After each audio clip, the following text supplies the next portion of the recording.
Welcome to Map It Marketing for small business owners who want to become more confident and capable in their marketing. I'm Rachel Klaver and I'm a small business owner just like you.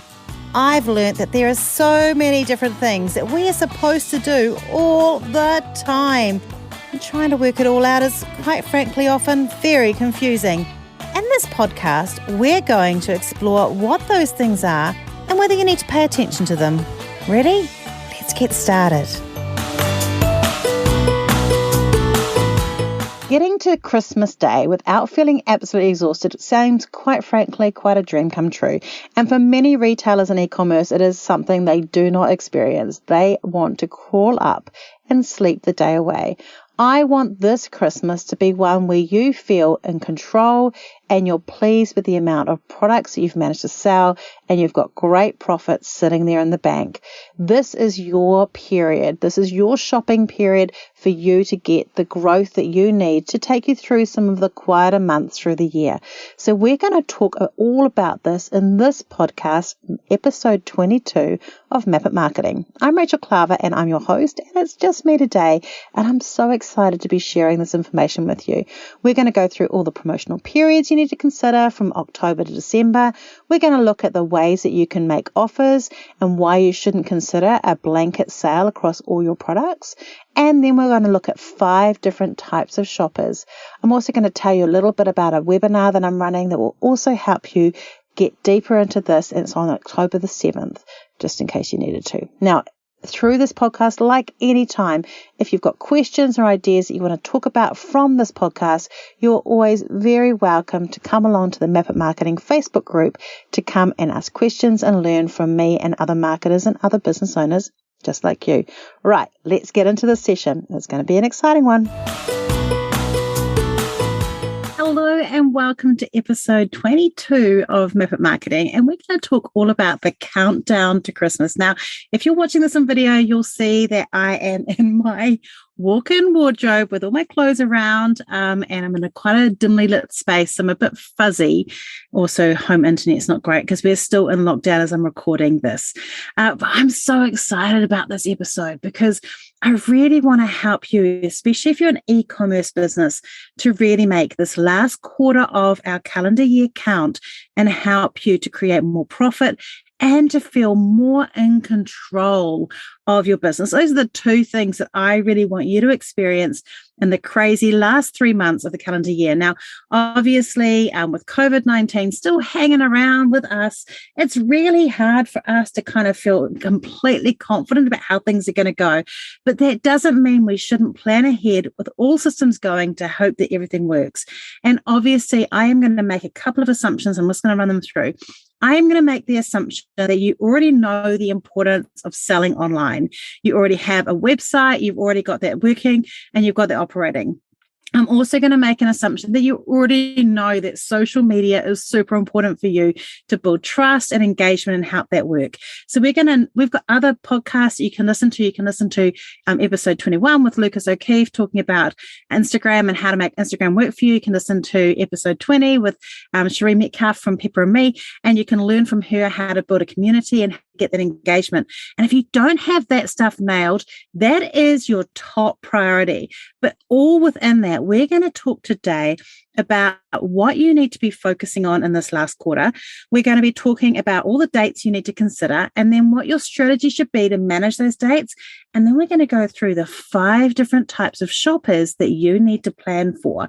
And so some of this is a filtering through. Now, through this period of doing this, I'm going to let you know that on the 7th of October, I have a really exciting webinar coming up, and I've already forgotten the name of it, but it's all about how to get that countdown to Christmas going. And so we're going to be talking all about how to get a strategy around this. I'm going to give you more in detail on that day. And I really want you to take this information here. But if you know you need more, there'll be a link to that in the show notes so that you can register and join. And if you're part of the Map It Marketing Facebook group, you get a discount on that. So definitely, come along and join that group if you want to. Right.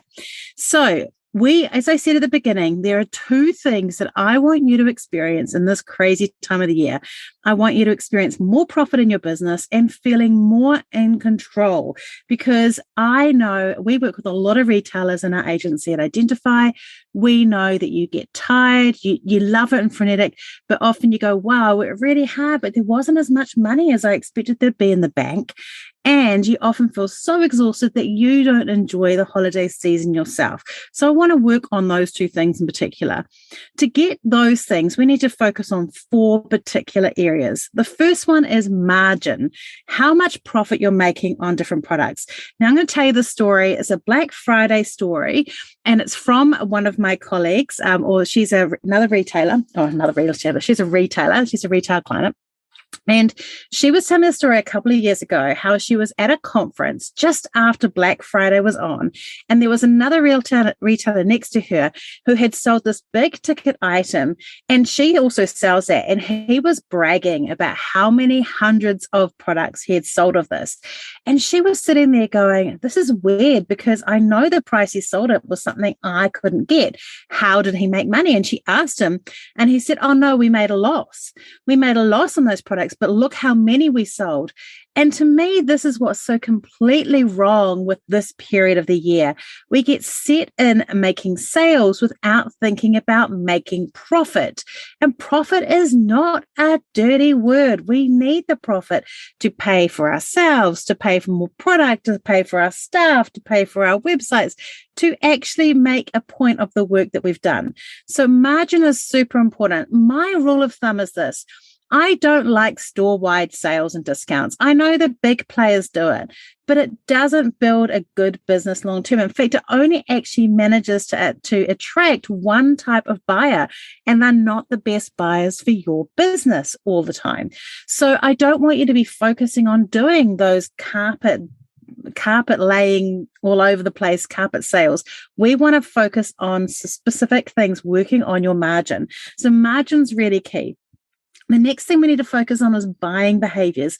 What are the different buying behaviors have? So I know that for some businesses, they have trained me to be a bargain hunter. I only ever buy from their sales because they have sales all the time. Other businesses, I will think about what I'm buying and I'll buy high value prices I never would consider asking for the sales. Other ones, I know they have bundles. There's different ways that we train our people, and you need to be using a range of different ways of these ones to help with your business.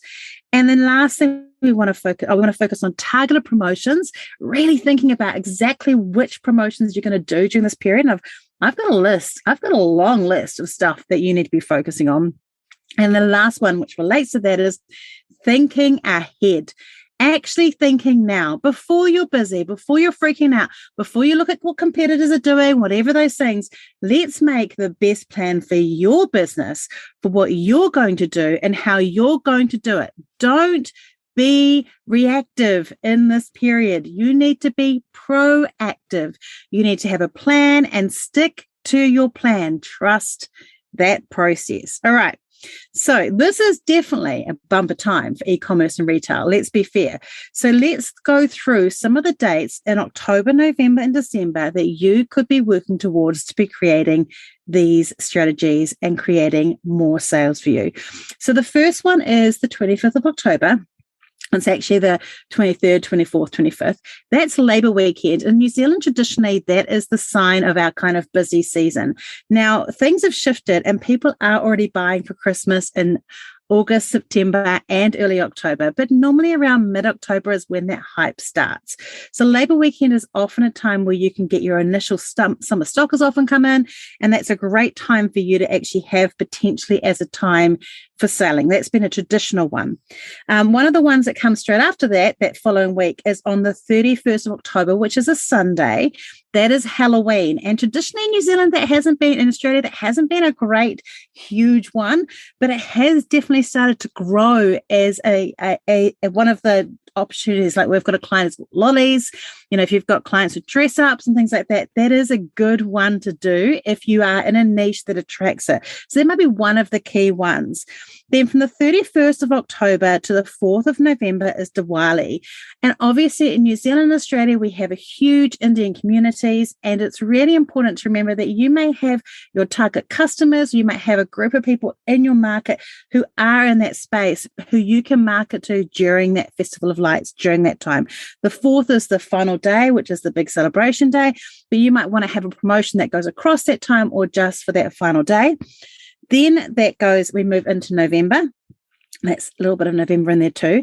And on the 26th of November is a day that has become really big in retail, but can also be a problem for small retailers, and that is Black Friday. And one of the biggest mistakes that retailers make in Black Friday is they forget that they are not in there to do a carpet sale across their business. You should be focusing on margin, protecting your margin, and clearing excess stock and things that have been sitting on shelves, the shelf sitters. That's the stuff that you want to be focusing, clearing during that time. On 27th of November from America, we've got Small Business Saturday, which is starting to gain. So if you're a micro business, that might be the day that you really use to push. And then on the 29th of November, there's Cyber Monday for online shopping. So for some of the big players, and remember, you're not a big player, you are a small independent retailer. Even if you've got 4 or 5 stores, you're still an independent retailer. You don't have to follow the big names, big discount things. They're often buying at different margins. They don't have to often have as much bigger margins as you do to pay and support things. Plus, they are a black box to you. You do not know what's going on with them. They could be losing money. You don't know. So these are all ones that you could potentially do. So Cyber Monday is for online selling. And then we go all the way through to Christmas. And you have to think about your Christmas shut-off dates for shipping, for selling and everything like that, all the way through to Christmas Eve. And then we have a break, a lovely break on Christmas Day. And then we hit Boxing Day sales, and then we hit that New Year's period as well.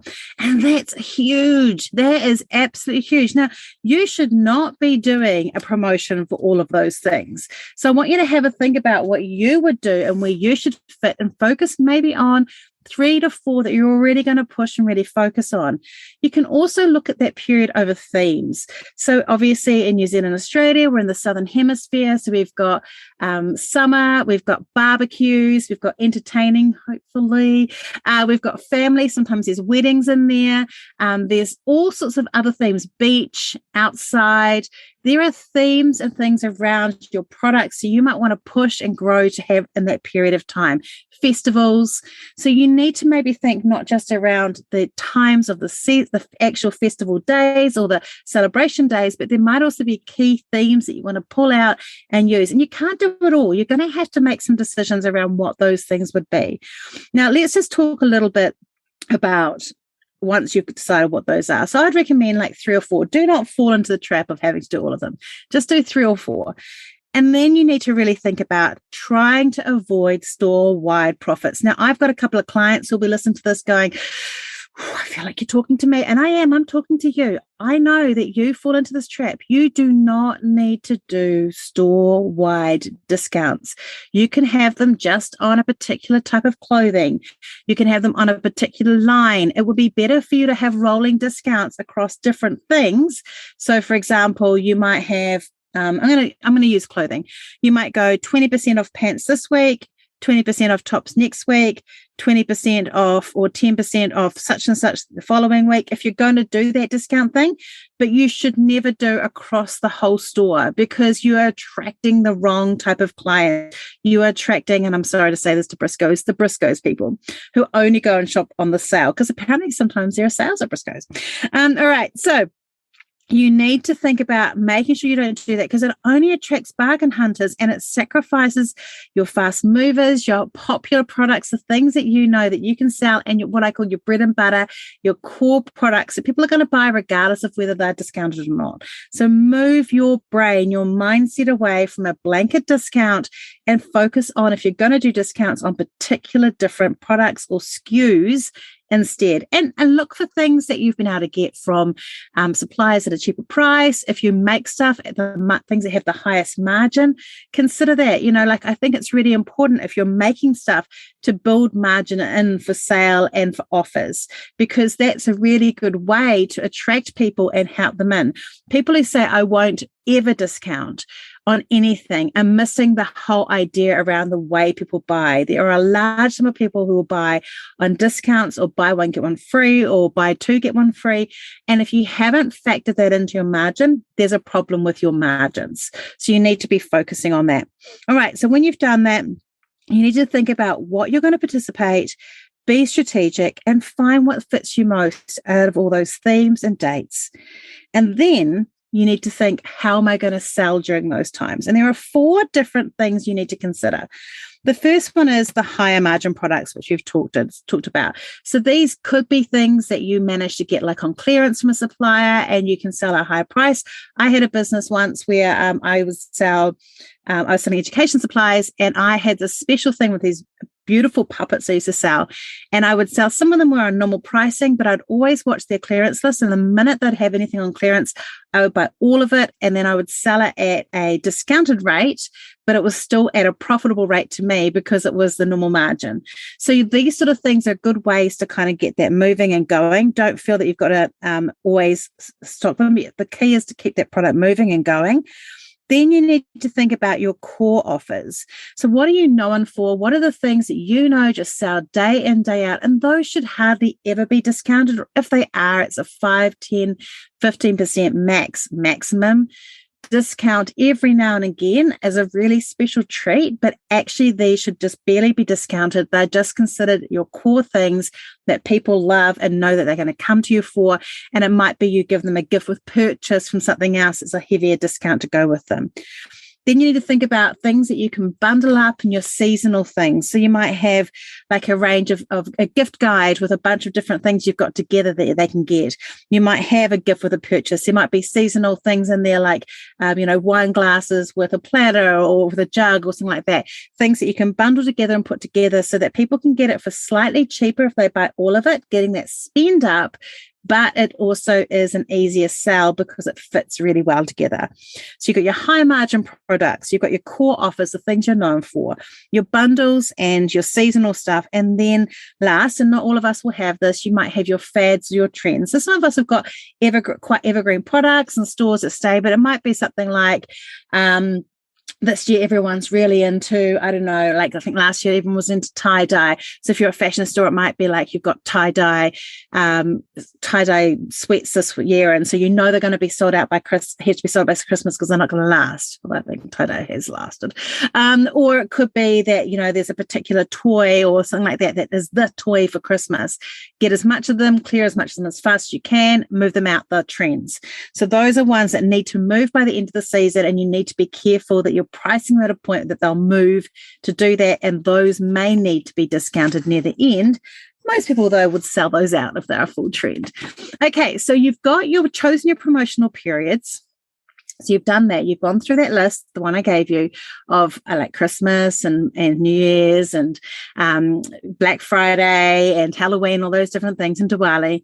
You've worked out what selling approaches you're going to use for each, and it might be a mix, but you need to go, okay, Christmas, I'm going to use the core products and the bundles. Earlier on in the year, like around Labor Day, that might be the trends because you want to sell your trends out early. So go through and kind of work out what type of discounting or sales or offers you're going to use for each one, and write that down, and even write down what products those are going to be. Stay focused, because it is so easy during this time to get carried away. And when you get carried away with a discount, just go, I'm just going to discount this. You have lost profit and margin, girl and boy. And everyone, you have lost it all. So I got a bit carried away. I started getting a little bit, street with my conversation. So you need to make sure that you've got that there. Then when you've got those two things set, I want you to think about your customer types that you're selling to. I want you to think about the different people that you're going to try and target with your posts, the different people you're going to target with the type of thing you do. And the first one we're going to talk about is your fans, who absolutely love your product and are sold out to who you are. So I'm thinking back about how Pepper and Me a few episodes ago with Cherie, she was talking about how she has the Pepper and Me Club. And these are the ones you want to get in early. You want to get in people who are your fans, who use your products. I was thinking, one of our clients, Millie's, I was thinking about how there are so many people that use your products and will tag them in. They love the little crusade or the style or whatever they're using. And so you want to find those people and you want to say, hey, look, could we have one of your images for our Instagram? Can we talk about what you do? Could you come and write a post about why you love using this from our products? And you ask them to come being part of your social. You don't have to get them to take away. It could just be giving something there, but get them giving suggestions. They're the gift-giving matriarchs. They know your product inside out. So give them a voice. Let them show their leadership in loving your products. If you've got those people, do that. Let them share insights, take that user-generated content, show people your tribe. These are the linchpins of your marketing. If you've got them, now not all businesses will have them yet, but if you've got people who are sold out to your products and love them and use them every day or talk about them, you want those people talking about what they do. If you've got someone who's a favorite, who buys your clothes a lot and loves them, and you've caught them, doing Instagram stories or something like that with them, say to them, would you like to come and do a post wearing the clothes, talk about why you buy from me, have these in here, and then have the shopping tag on them. Like those sort of things can really help with your marketing. Then you've got the early birds. The early birds, like I have to admit, I'm kind of this person. I have a spreadsheet for my kids. I make them fill it out every year. And it has a whole lot of different topics of things that they can get for Christmas. And then they've got to tell me their favorite thing of those things. And I buy across the year. I look out for sales. I look out for products. If I see it, I have it, I carry it around with me and look at it. And I'll buy things through the year to fit that so that I'm spreading things. So I'm an early bird. So we're already shopping, but we're not as price driven.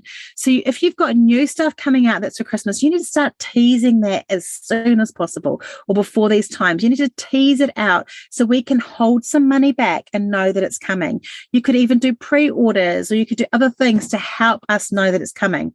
And with pre-orders, and this is important here, I know that through COVID-19 and through lockdowns and with shipping and things like that, some of the problems that have happened from last year that are still happening now is getting things to people in time, having the stock. So you really need to make this super, super clear, because over the holiday period is the one time, and birthdays, that people become very snarly.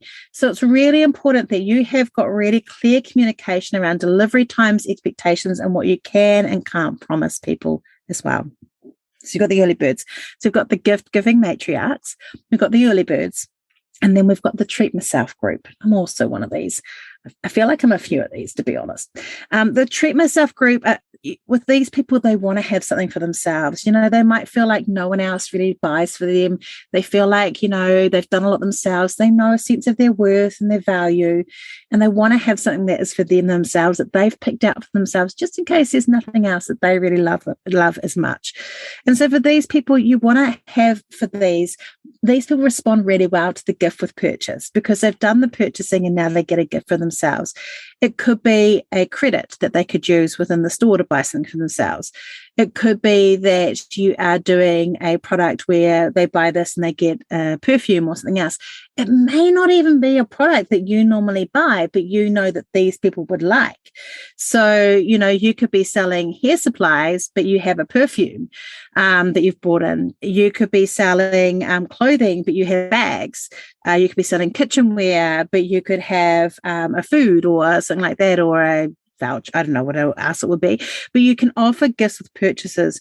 Use words around, you deserve it, and get something for yourself, and don't feel like you need to miss out, and phrases like that to attract these people. These can be posts that attract this particular buyer.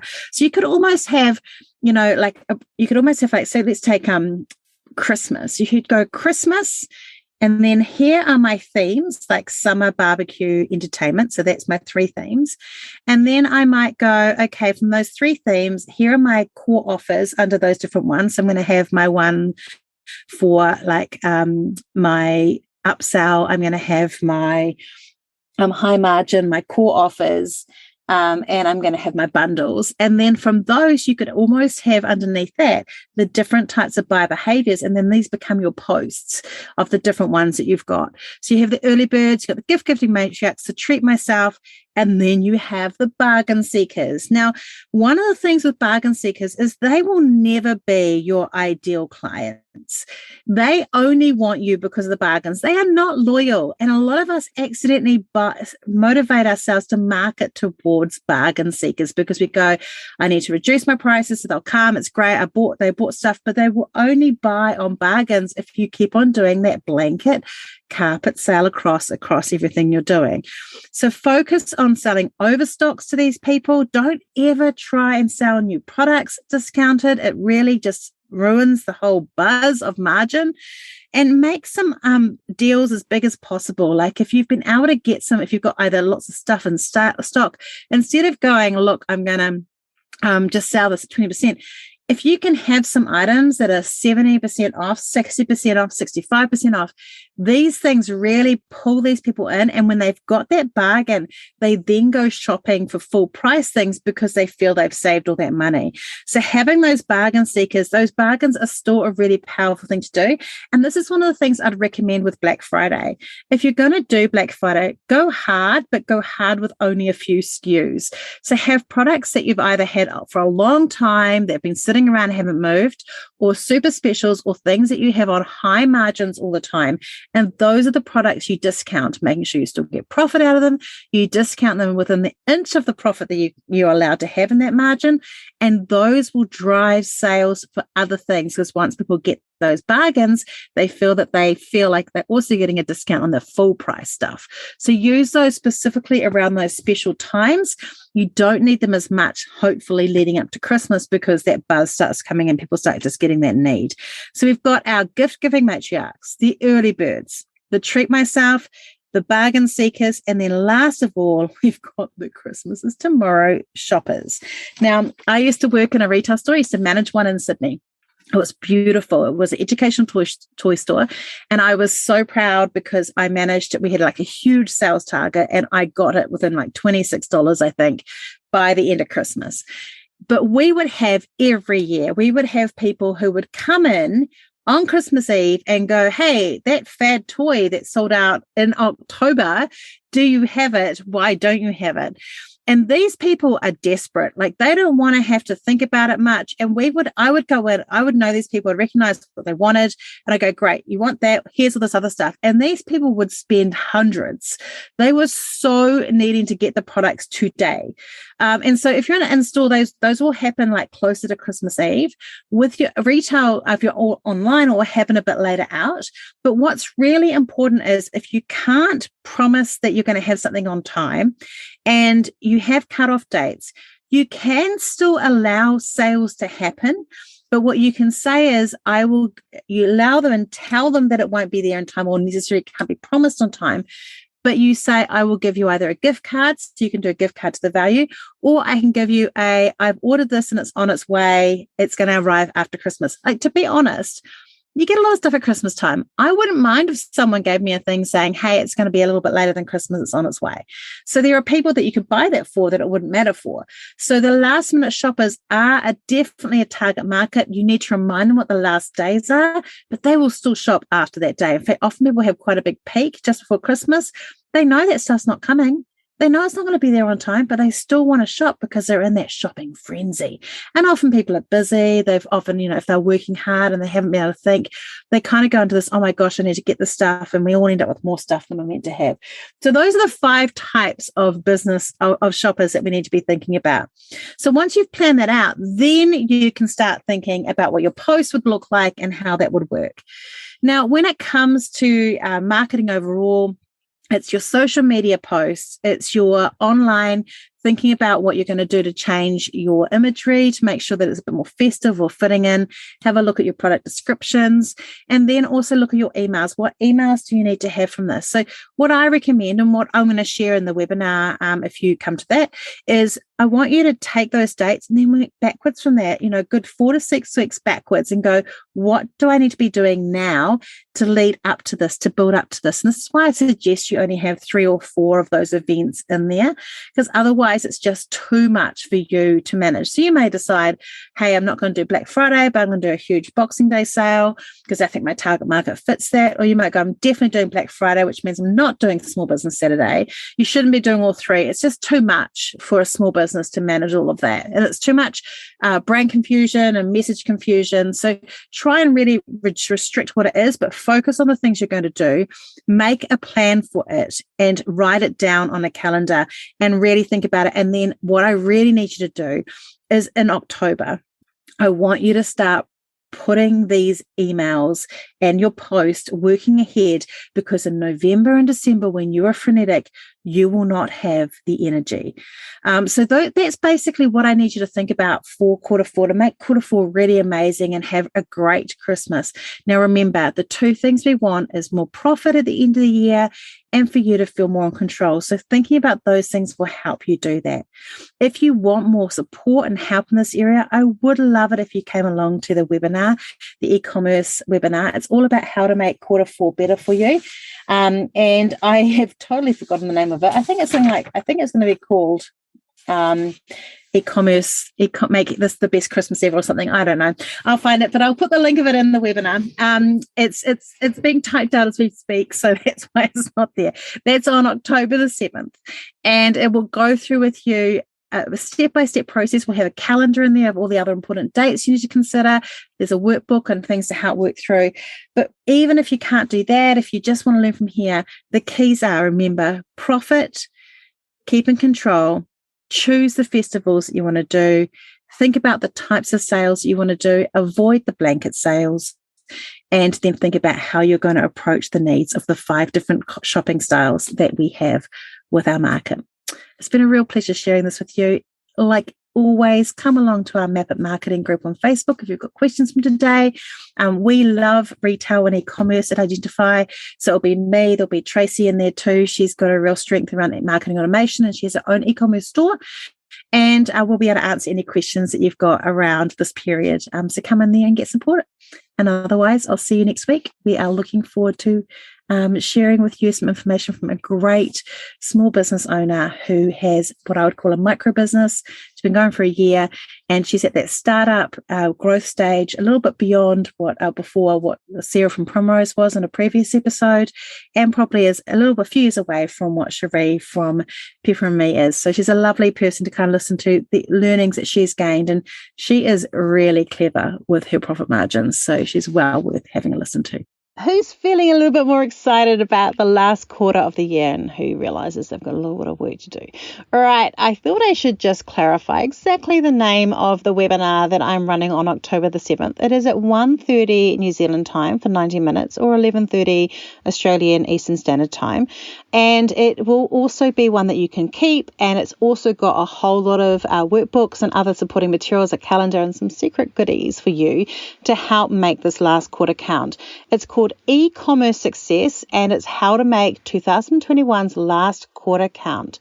And we're going to be covering how we're going to keep the recording. You get a workbook, you get a calendar, and we're going to give you a few layouts and tips for Facebook ads and emails as well, plus a surprise bonus. It's 127 plus GST, or if you go to the Map It Marketing group, you will get a sneaky little discount. So come and join our Facebook group. There'll be a link in the show notes to be part of it.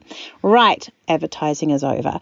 I am so excited that I got to share with you some of this stuff today, because I think that it's so important for retailers to not be reactive around this period. We get tired, like all of us get tired. I say we, but I'm not a retailer at the moment. And I've worked in retail. I've been a manager of a store. I've owned a retail business. I know what it's like. And it is exhausting. You get overwhelmed, you get tired. I get that way with my business too. And so getting control back now and getting some planning in now will make this period much easier for you. And remember, margin is so important. It is so easy to get desperate and stressed. One of the things I want to talk to you in here is to remember that you may have a quiet week or two during this period, and you have to just keep walking through and trust the program. Don't panic. There are definite lulls. Since Black Friday came into New Zealand and Australia, there is often a very quiet period after that, or even a quiet period before that as people are waiting. So just don't freak out with the ups and downs. there used to be a lot more steady process to sales, but now there are definitely peaks and troughs that are happening a lot more during this period. Sit down, make a bit of a plan from the stuff that we've discussed today in the podcast, and get that control going. And remember, don't do too much discounting. Next week, as I mentioned in the webinar, we have got a lovely guest, Charlotte, who's going to talk all about her business Veto and how she has grown it from an idea that she had when she was at university. It is such a great story, and I just loved talking to her because she really is at that beginning stage of growing her business beyond where it is now. She's done all the hard work, and she's got some great insights, so I'm looking forward to her and us checking in together. Until then, have a great week. Thanks for tuning in today to Map It Marketing with me, Rachel Klaver. Make sure you hit subscribe in your podcast app so you don't miss an episode. And if you want notes or information about today's podcast, go to rachelklaver.com/podcast for more information.